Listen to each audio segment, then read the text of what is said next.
अस्सलामुअलैकुम रहमतुल्लाहि व बरकातहू। दोस्तों, आज हम कुवैत की एक बड़ी अपडेट आप लोगों के साथ शेयर करने वाले हैं और ये अपडेट कुवैत में जो डोमेस्टिक वर्कर हैं उनके हवाले से एक नया कानून बनाया गया है जो सोचा आप तमाम दोस्तों के साथ शेयर कर दिया जाए, क्योंकि अभी डोमेस्टिक वर्कर कुवैत के अंदर नए वीज़े पर भी आ रहे हैं और जो लोग छुट्टी पर गए हुए हैं उन लोगों की भी एंट्री अलाउ की गई है कि डोमेस्टिक वर्कर कुवैत के अंदर डायरेक्ट फ़्लाइट के ज़रिए इंटर कर सकते हैं। कानून क्या है, चलिए मैं आप लोगों के साथ शेयर कर देता हूं। कानून जो डोमेस्टिक वर्कर हैं उनके अधिकार के लिए बनाया गया है, यानी उनके हक के लिए बनाया गया है।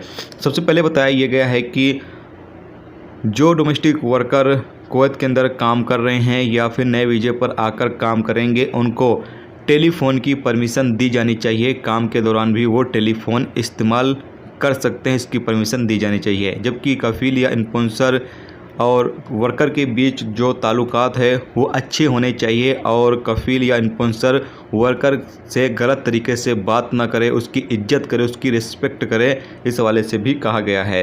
जबकि आगे बताया यह गया है कि वर्कर से यानी डोमेस्टिक वर्कर जो हैं उनसे 12 घंटे से ज़्यादा काम नहीं लिया जा सकता है और लगातार 5 घंटे से ज़्यादा काम नहीं लिया जा सकता है। यानी लगातार अगर वर्कर 5 घंटे काम करता है उसके बाद भी 1 घंटा उसको रेस्ट देना चाहिए, ये कानून के मुताबिक बताया गया है। जबकि 12 घंटे से ज़्यादा काम वर्कर से नहीं लिया जा सकता है, डोमेस्टिक वर्कर जो होंगे उनसे। जबकि आगे बताया यह गया है कि रात में सोने के लिए कम से कम डोमेस्टिक वर्कर को 8 घंटे दिए जाने चाहिए, यानी 8 घंटे सिर्फ डोमेस्टिक वर्कर को सोने के लिए, आराम के लिए दिए जाने चाहिए रात के दौरान। इसके अलावा आगे ये कहा गया है कि वर्कर का जो साप्ताहिक छुट्टी है, यानी हफ्ते में जो एक छुट्टी है वो उसको मिलना चाहिए। एक दिन की उसको रेस्ट मिलना चाहिए, आराम मिलना चाहिए, यानी कि हफ्ते में एक दिन छुट्टी डोमेस्टिक वर्कर को मिलनी चाहिए।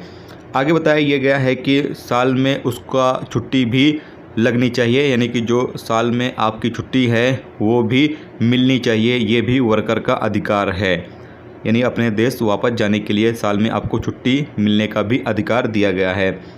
इसके अलावा आगे ये भी कहा गया है कि वर्कर को हर साल की बुनियाद पर उसको 1 महीने की सैलरी एक्स्ट्रा देनी होगी। यानी 1 साल हो गया डोमेस्टिक वर्कर काम करते हुए, तो हर साल की बुनियाद पर 1 महीने की सैलरी डोमेस्टिक वर्कर को एक्स्ट्रा देनी होगी, यानी बोनस के तौर पर 1 महीने की सैलरी देनी होगी।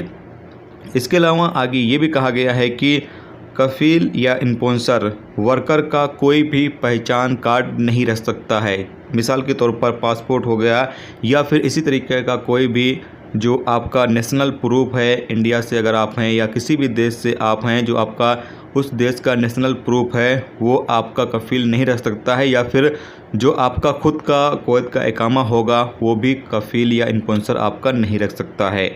आगे ये भी कहा गया है कि वर्कर जब छुट्टी जाए तो उसको जाने की भी टिकट दी जाए और जब वो वापस कुवैत आने लगे तो वापसी की भी टिकट वर्कर को दी जानी चाहिए, जो स्पॉन्सर या कफ़ील है उसके ज़रिए। तो ये कुछ नए कानून डोमेस्टिक वर्कर के लिए लागू किए गए हैं, सोचा आप तमाम दोस्तों के साथ शेयर कर दिया जाए, क्योंकि बहुत सारे लोग इस वक्त कुवैत के अंदर डोमेस्टिक वर्कर के तौर पर काम करते हैं, जबकि वीज़ा ओपन होने के बाद बहुत सारे लोग डोमेस्टिक वर्कर के वीज़े पर भी कुवैत के अंदर एंट्री कर रहे हैं। तो ये थे दोस्तों एक बड़ी अपडेट जो सोचा आप लोगों के साथ शेयर कर दिया जाए। तो उम्मीद करता हूँ ये वीडियो आपको पसंद आई होगी।